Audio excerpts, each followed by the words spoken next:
యేసయ్య పరిశుద్ధ నామములో ఉదయకాల ధ్యానాలకు ఆహ్వానం. కీర్తన గ్రంథం 20వ కీర్తన 7వ వచనంలో కొందరు రథములను బట్టి కొందరు గుర్రములను బట్టి అతిశయపడుదురు. మనమైతే మన దేవుడైన యెహోవా నామమును బట్టి అతిశయ పడుదము. వారు కృంగి నేల మీద పడి ఉన్నారు, మనమైతే లేచి చక్కగా నిలువబడి ఉన్నాం. కీర్తనకారుడు చెప్పిన మాటల్లో దేని గురించి అతిశయపడుతూ ఉన్నాం? గుర్రములు రథములు అనగా ఈ లోకములో ఉన్న ఐశ్వర్యాలు అని అర్థం. గుర్రములు రథములు అనగా శరీర సంబంధమైన శక్తి బలం అని అర్థం. అనగా ఆర్థిక బలం, అంగుబలం, అర్ధబలం ఇవన్నీ దానిలో కనబడుతూ ఉన్నాయి.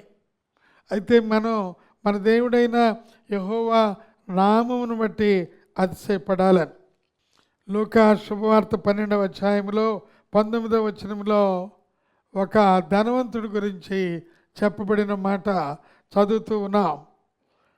నా ప్రాణమా, అనేక సంవత్సరములకు విస్తారమైన ఆస్తి నీకు సమకూర్చబడి ఉన్నది అని అంటూ ఉన్నాడు.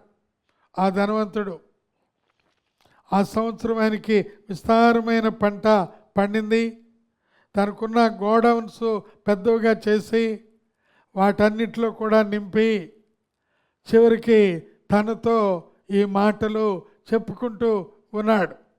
విస్తారమైన పంట పండినందుకు దేవానికి స్తోత్రములు అని ఒక మాట చెప్పలేదు. విస్తారమైన పంట పండినప్పుడు తన తోటి రైతులతో కూడా నాకు దేవుడు ఈ గొప్ప మేలు చేశాడని కూడా ఆ మాట అతను చెప్పలేదు. తనలో ఈ మాట చెప్పుకుంటూ ఉన్నాడు. నా ప్రాణమా, అనేక సంవత్సరములు నీ కొరకు విస్తారమైన పంట పండినది, నీవు సుఖించుము, తినుము, త్రాగుము అనే మాట. ఆ మాటలు దేవునికి ఇష్టముగా లేవు కనుక వెంటనే దేవుని దగ్గర నుంచి ఒక మాట ఆయనకు వచ్చింది. ఒరి వెరివాడ, ఈ రాత్రే నీ ప్రాణమును అడుగుచూ ఉన్నారు.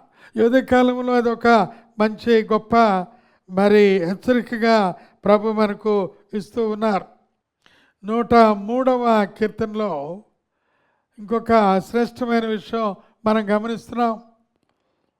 ఒక రాజు చక్రవర్తి, దావీదు మహారాజు చక్రవర్తి, చాలా ధనవంతుడు, జ్ఞానం కలిగిన వాడు, అధికారం కలిగిన వాడు.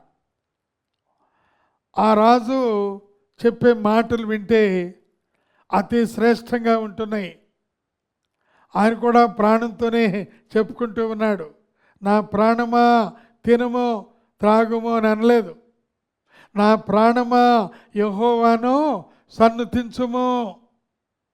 నా ప్రాణమా, నా అంతరంగంలో ఉన్న సమస్తమా, ఆయన పరిశుద్ధ నామమును సన్నుతించుము.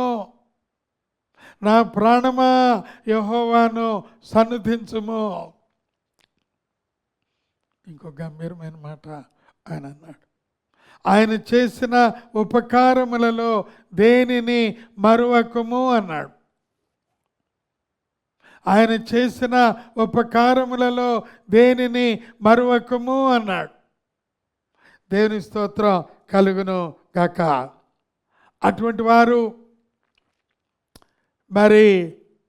వారికున్న ఆస్తుల మీద, అంతస్తుల మీద వారు అతిశయపడరు, కానీ ప్రభు నామం మీదే వారు ఆధారపడి ఉంటారు.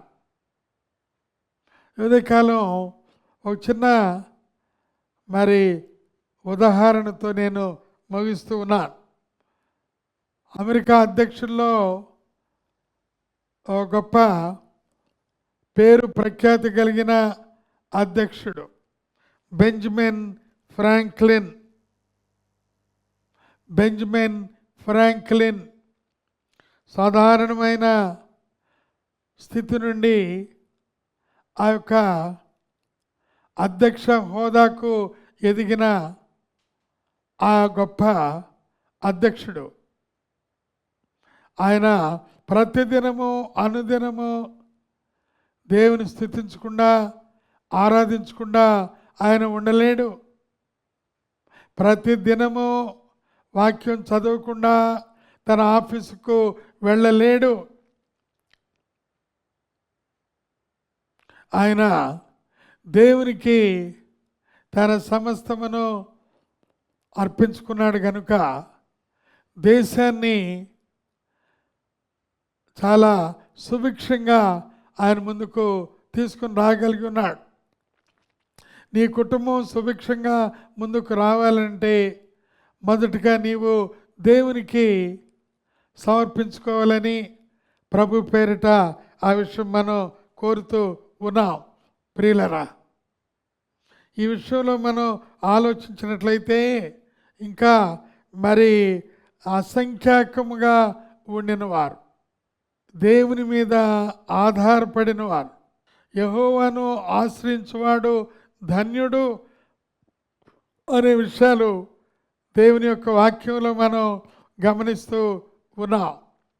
యెహోవాను ఆశ్రయించువాడు సామెతల గ్రంథంలో మనం చూస్తున్నాం. అలాగే నీతిమంతులు యెహోవాను ఆశ్రయిస్తారు. వారు ఆ యొక్క ఆశ్రయపురంలో ప్రవేశించి దేవుని స్తుతిస్తూ ఉంటారు.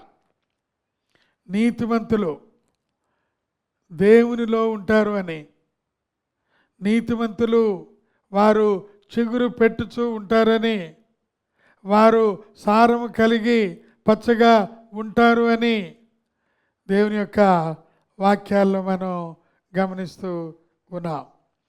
కనుక ఉదయకాలం ఒకవేళ మన జీవితాలు సంపూర్తిగా దేవుని మీద ఆధారపడకుండా ఆయన యందే మనం మరి ఆ యొక్క ఆరాధనలో లేకుండా, అతిశయములో లేకుండా, ఆయనే నా సంతోషము అతిశయము అనకుండా ఉన్నట్లయితే ఈ ఉదయకాలము ఆయనలోకి రావాలని